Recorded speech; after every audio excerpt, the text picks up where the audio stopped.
Hello and welcome. This is Lisa Jones, and you are listening to the Exploring Death podcast.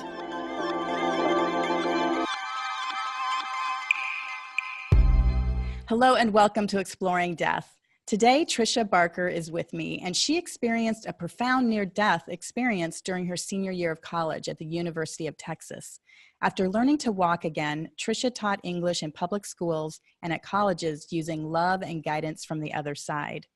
Tricia has been featured in several publications, including I Survived, Beyond and Back, National Geographic, Simple Grace Magazine, and The Atlantic. Sure. Well, I would love to do a reading for you right now if you're open to that. All right, that's a good time when we're talking about yes, unlimited potential. Yes. Pull that card. Yeah, let's see where that goes. Okay, we'll see exactly what's coming up here. So the first card is usually the blockage card, and so I've got compassion here. And what I'm getting there, and it's kind of along the lines of what we were talking about. It's like, you know, having compassion for yourself and not being hard on yourself, and really, as much as there's this unlimited potential to be this giant, huge thing, it's also perfectly okay to just be who you are right here, right now. There's no better, there's no worse. It's all perfect. And to just have compassion for yourself in that.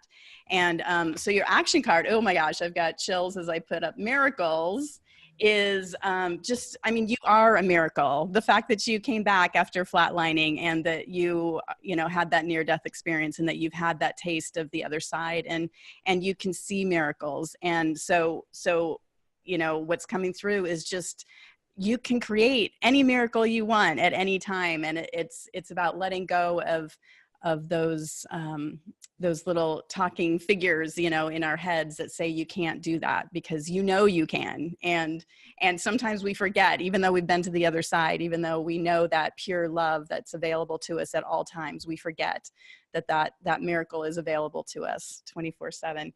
And then the outcome card, oh my gosh, is grace.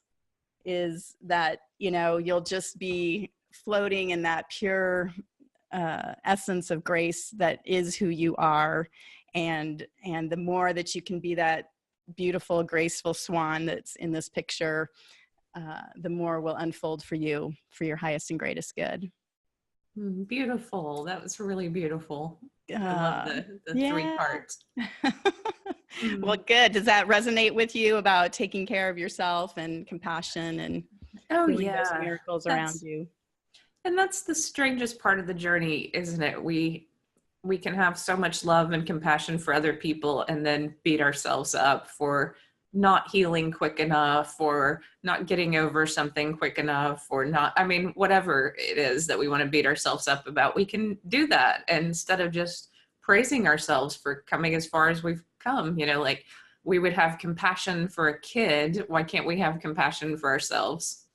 Absolutely. And I think that's so prevalent in our community and our society. It's somehow we have to be this perfect person all the time and have everything, exactly the way. And it's so difficult in the social media where everybody has their highlight reel going 24/7. And so your stream, as you're looking at it, you're like, oh my God, I'm none of these things. I don't have any of these things. And yet it's all just fake, talk about fake news. We're all trying to show off who we are. And yet, like you said, we just want to be loved and cared for, and the only person that can really do that is us for ourselves. And then hopefully we get to be surrounded by others that think we're pretty good too. It's like, well, thank you again so much for your time. This has been so fun and so delightful, and I hope we run across each other again. Thank you. This has been amazing. Your show's so lovely, and I've got to come to Hawaii. There's for sure a lot of reasons why I need to, but you're one of them now. Fantastic. Well, you're welcome anytime. So thanks again for being on Exploring Death podcast. Thank you.